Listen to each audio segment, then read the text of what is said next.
Sorry about that. It was a robocall that I had to go and tell them to never call me again. We stopped when we were talking about type on path, and we're going to kind of reiterate. So there's this nice long here for a path. We've selected the black line on this tail. I think it's like a monkey's tail, but you never know. So with our text tool, we click the type on path, and as we hover our cursor over our text cursor, it is for our line to start. So we're just going to click, and wherever we select, and we're going to type the text, bedtime stories with your wildest friends, capital letters for each.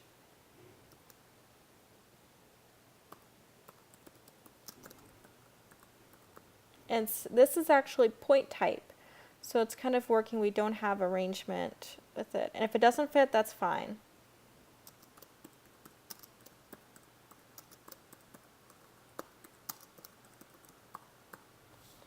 So now we have this text right here, but we want to change it. We actually want to match it to Thursdays, the type style Thursdays at 6:30 p.m. So we're going to use our eyedropper to match it. And it works. And depending where your cursor started, it might be a little over. As you see with that red plus sign, there's an overset text. So we want to go to our characters panel and make that vertical scale 100%. And we're going to take this little diamond. You can drag it over, or in your control panel, you can do a line left. And you still may need to pull it up on that path like I did.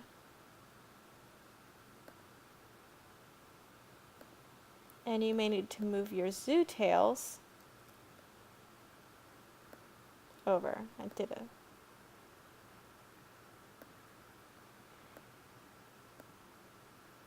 Ah. For some reason, I have text copied.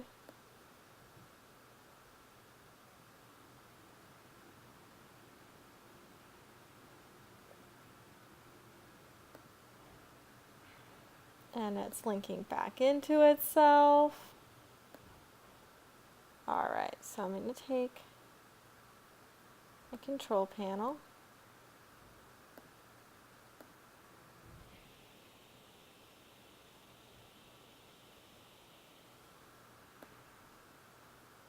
And we're going to try to click the zoo tails, and I'm just going to move it up to where it fits, and I'm not readjusting it.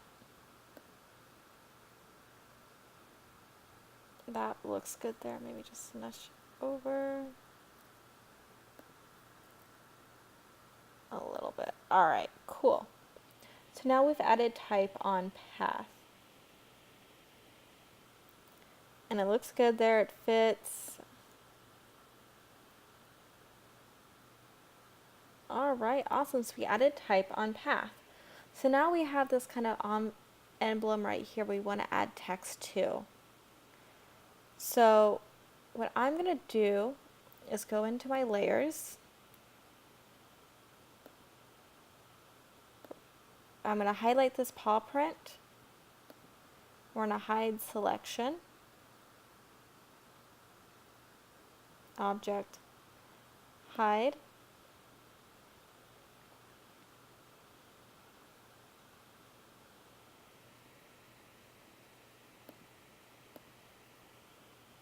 Now I just want to hide this type so I can see what I'm working with, and hide this paw print. You can do object hide, but I just prefer working in layers. So I hid everything, and then we're going to take our type tool and you notice we put our cursor over, our kind of changes to a circle around, and that's not exactly what we want. We don't want to type on circle. We're going, because if we did that, it'll put text inside the circle and fill it kind of horizontal left and right.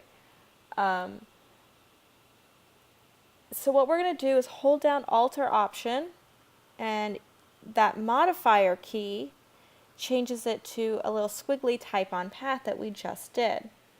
So we're just going to click and we're going to type zoo circle all caps.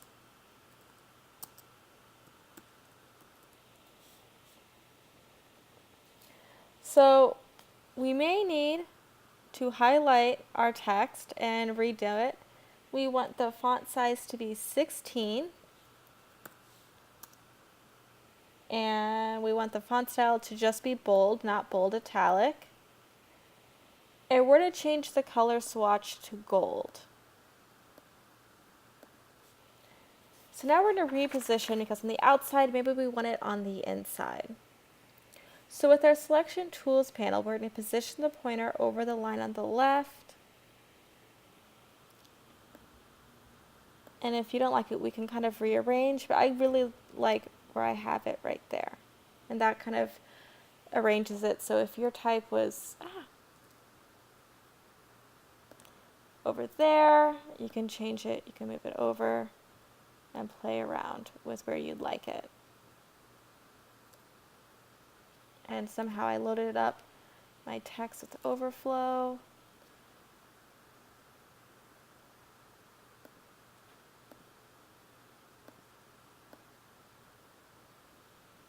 Kind of want it near the top, and we'll probably adjust it later. So we're going to edit path on type path, because you don't want it on the outside, we want it on the inside. So with the type path tool selected, which we're got this selected here, we're going to go to type in the menu bar, type on path, and there's a couple different options, but we want to pull up type on path options to really adjust it. Pull this panel over and click preview, and there's different effects to play around with, how we can have that text and play around with it. So we want it to be rainbow. We want align to path ascender, so it's going to go underneath. We want the spacing to go from auto to -18. Click OK. And we still actually may need to readjust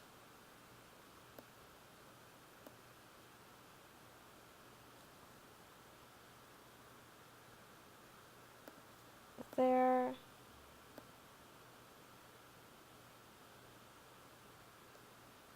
And it's threading and it's a little confusing, so I'm just going to try to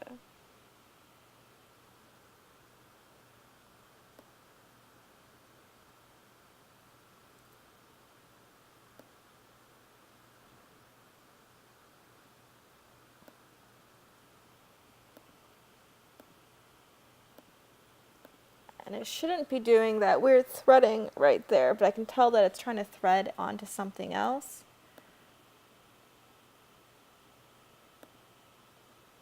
Aha. So I'm just going to get rid of that one right there, because that was where it was.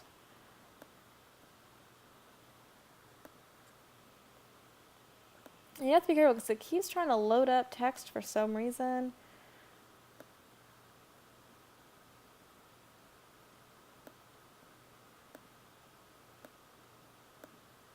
Like that, and I don't want that. I'm just trying to resize it there. And that was a lot more difficult than it needed to be. So we're going to select this. We're going to do a Command-C to edit copy. We're going to have this while it's still selected. We're going to go to Object, Lock, so we don't accidentally load up our text and play around. Lock Selection. Now we're going to do a Command-F or Edit Paste in Front. Now we're going to go to edit, type in the menu bar. In the second zoo circle, we're going to change it. So we're going to go to type, type on path options. We're going to change that ascender to descender. Flip is going to be suggested. Preview. So you notice it's placing it there. And we're taking our spacing to 20. And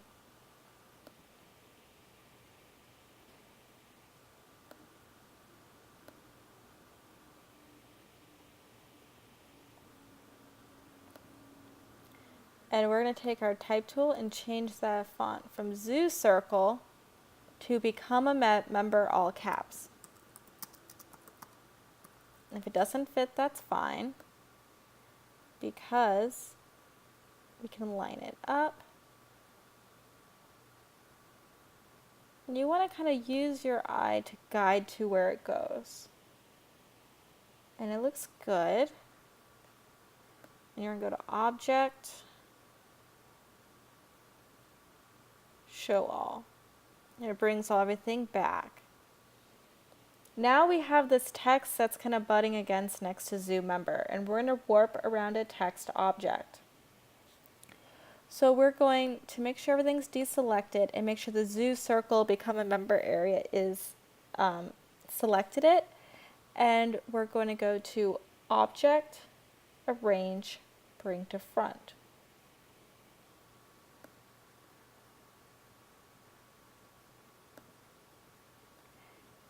Now we're going to do some text warping. So we're going to go to Object, Text Warp, Make.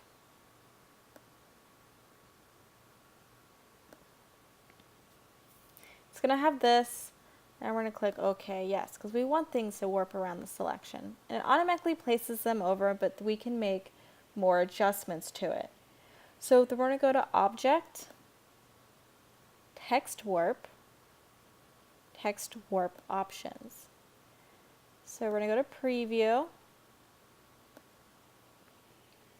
And we're going to kind of up the offset, and that's the spacing, as you see here, where it's not going to play around with.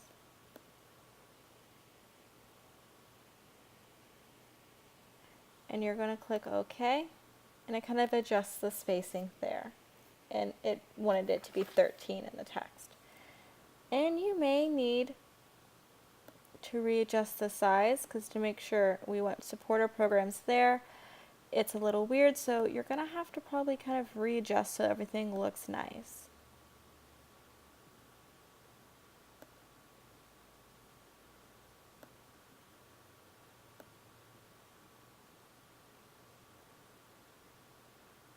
And I'm actually going to turn off my hyphenation because I'm not a big fan of it.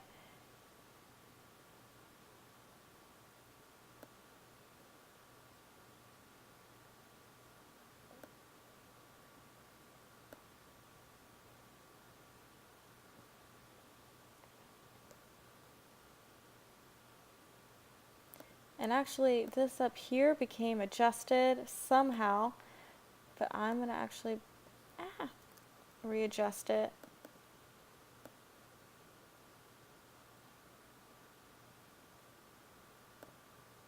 Make sure everything looks nice.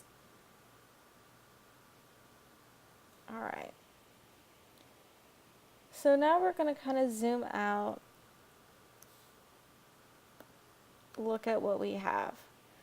And it looks pretty good space-wise. So the last thing we're going to do is creating text outlines, which doesn't make a lot of sense because we're not adjusting them.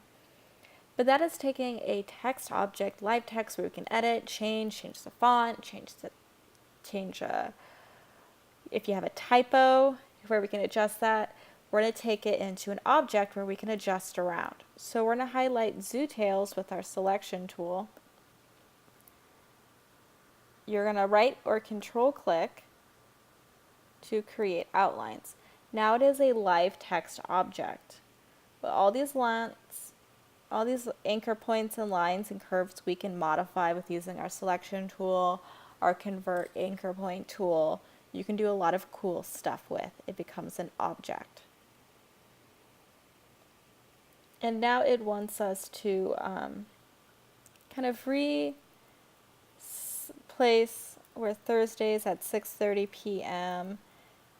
It kind of wants it up there. And let's look.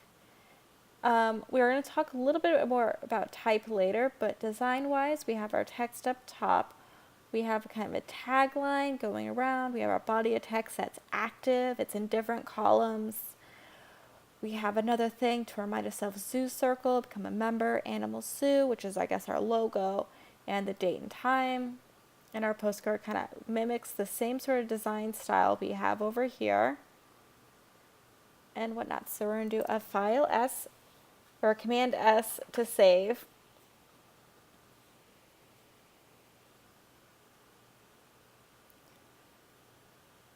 And we're also going to export, File, Export, and then you need to export as JPEG.